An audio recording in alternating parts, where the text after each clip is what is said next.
আসসালামু আলাইকুম। আশা করি সবাই ভালো আছেন। আমাদের কাছে অনেকে প্রশ্ন করেন আমরা টিএমআর কিভাবে তৈরি করে থাকি আমাদের গরুর জন্য। তো বর্তমানে খাবারের দাম যে ঊর্ধ্বগতি ওই হিসাবে অনেক হিসাব নিকাশ করে আমাদের খাবার তৈরি করতে হয় আর কি। তো এটা আসলে কোনো স্পেসিফিক কোনো থাকে না, কারণ আমাদের প্রতি মাসে খাবারের দামের আপ ডাউনের সাথে আমাদের জিনিসগুলো টিউনিং করতে হয়। তো বর্তমানে হচ্ছে আমরা দুইটা উপাদান ইউজ করতেছি। একটা হচ্ছে আমাদের সাইলেস, ভুট্টার সাইলেস। এটা হচ্ছে আমাদের ভুট্টার সাইলেস। তো এটা হচ্ছে আমরা পারচেস করি, যারা সাইলেস বিভিন্ন প্রতিষ্ঠান আছে সাইলেস বানিয়ে থাকে তাদের থেকে আমরা পারচেস করে নিয়ে আসি। আর হচ্ছে কি এখানে হচ্ছে দানাদার আছে। দানাদার হচ্ছে যেটা হচ্ছে কনসেন্ট্রেট দানাদার হচ্ছে আমরা 8 থেকে 9টা আইটেম দিয়ে আমরা নিজেরা রেশিও করে বানিয়ে থাকি। দানাদারটা আমাদের নিজস্ব, আমরা কোনো রেডিফিট ব্যবহার করি না, আপনারা সবাই জানেন। ডে ওয়ান থেকেই ন্যাচারাল অ্যাগ্রো কিছু জিনিস নিয়ে কোনো কম্প্রোমাইজ করেনি। এক নম্বর হচ্ছে গিয়ে দানাদার আমরা কখনো রেডিফিট ইউজ করি না। রেডিফিট ব্যবহার করা ভালো না খারাপ সেই তর্ক বিতর্কতে আমি যাব না, বাট আমরা ব্যবহার করি না।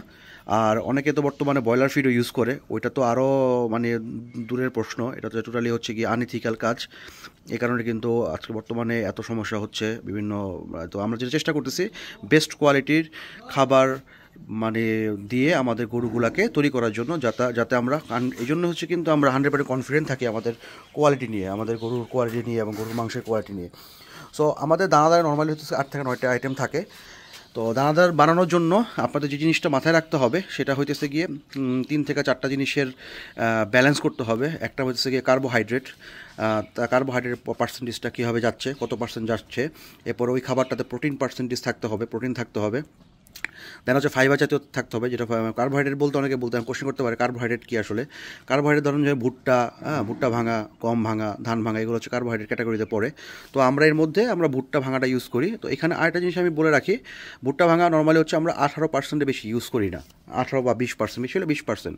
অনেকে 30, 40, 50% ব্যবহার করে, বাট ওটা আসলে রেজাল্টটা কতটুকু পায় আমরা জানি না। তো আমরা যেটা দেখছি আমাদের এক্সপিরিয়েন্সে 20%-এর বেশি ভুট্টা গুঁড়া ব্যবহার করলে সেটা ইফেক্টিভ হয় না, বরঞ্চ এটা হচ্ছে গোবরের সাথে বের হয়ে যায়।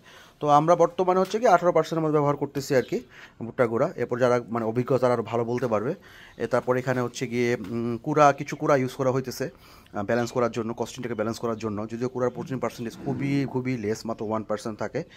তো এই জন্য কুড়াটা জাস্ট খালি কিছু ব্যবহার করা হয় হচ্ছে গিয়ে আপনার আমাদের কস্টিংটাকে একটু ব্যালেন্স করার জন্য। তারপর এখানে ভুট্টা যেটা বললাম যে গমের ভুসি আছে।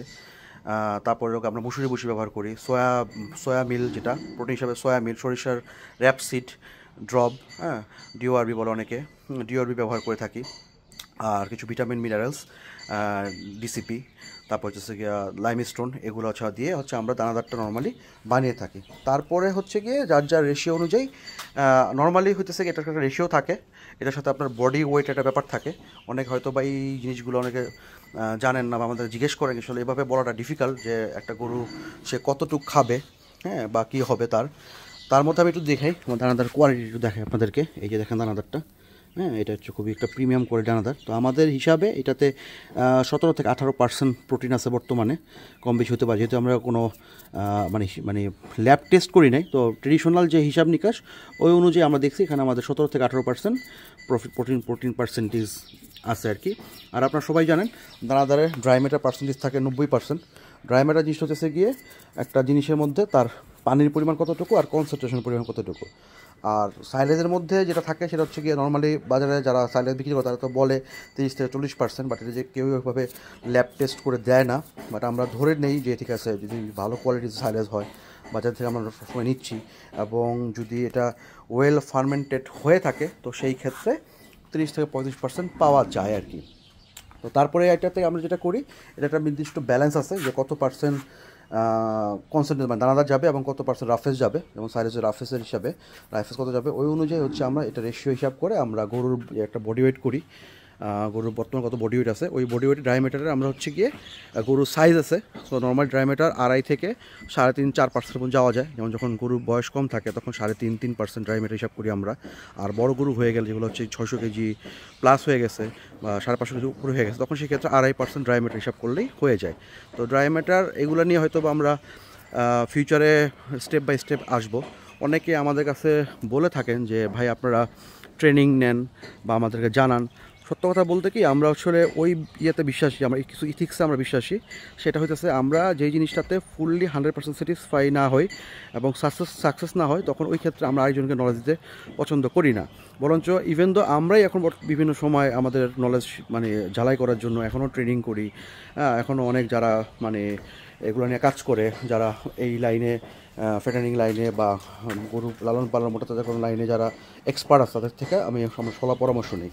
বাট অবশ্যই আপনাকে যে হিসাব করতে হবে সেটা হচ্ছে গিয়ে আপনার কতটুকু খাবার দিলে কতটুকু হবে, সেটা হচ্ছে ইম্পর্টেন্ট। আমরা অনেকেই গরুকে সারাদিন খাবার দিয়ে রাখি বা 3 বা 4 বা 5 বার খাবার দিই, এটা হচ্ছে গিয়া ওয়েস্টেজ, খাবারের ওয়েস্টেজ।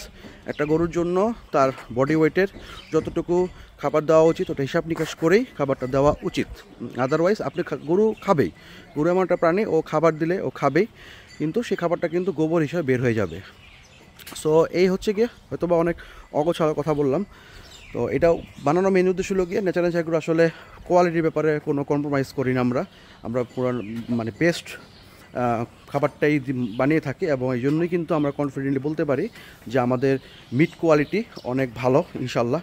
কারণ আমরা যেটা বিলিভ করি, আমাদের ইভেন দো আমরা যারা এখানকার ওনার আছি বা যারা এখানে কাজ করতেছি, আমাদের বাসার যে গরুটা যাবে আমি জানি না এখনও কোন গরুটা আমি নিব, কিন্তু এখান থেকে নেবে। বাট এরকম না যে আমরা মালিক দেখে আমাদের গরুগুলো স্পেশাল থাকবে, আলাদা থাকবে, আপনাদের গরুগুলো আলাদা থাকবে, বাট এরকম না। এখানে অল আর ইকুয়াল, হ্যাঁ, A to Z সবগুলো গরুকে আমরা সেমভাবে পরিচর্যা করি। সো যে জিনিস বলতে পারি যেটা আমার জন্য, আমার পরিবারের জন্য, আমার বাচ্চার জন্য সেফ, সেটা হচ্ছে আপনাদের জন্য সেফ। তো বর্তমান যুগে সেফ জিনিসটা খুব সেন্সিটিভ হয়ে গেছে, খুব রিস্ক হয়ে গেছে। বাট আমরা ন্যাচারাল এগ্রো শুরুতে চেষ্টা করতেছি আমাদের কথায় কাজে এবং কমিটমেন্ট রাখার জন্য, এবং আপনাদেরকে একটা ভালো কিছু উপহার দেওয়ার জন্য। তো সবাই ভালো থাকবেন, সুস্থ থাকবেন। যদি কোনো কোশ্চেন থাকে আমাদের হোয়াটসঅ্যাপ করতে পারেন, আমাদের ফেসবুকে নক দিতে পারেন। আমরা চেষ্টা করব আমাদের নলেজের মধ্যে থাকলে আমরা শেয়ার করার জন্য। আসসালামু আলাইকুম।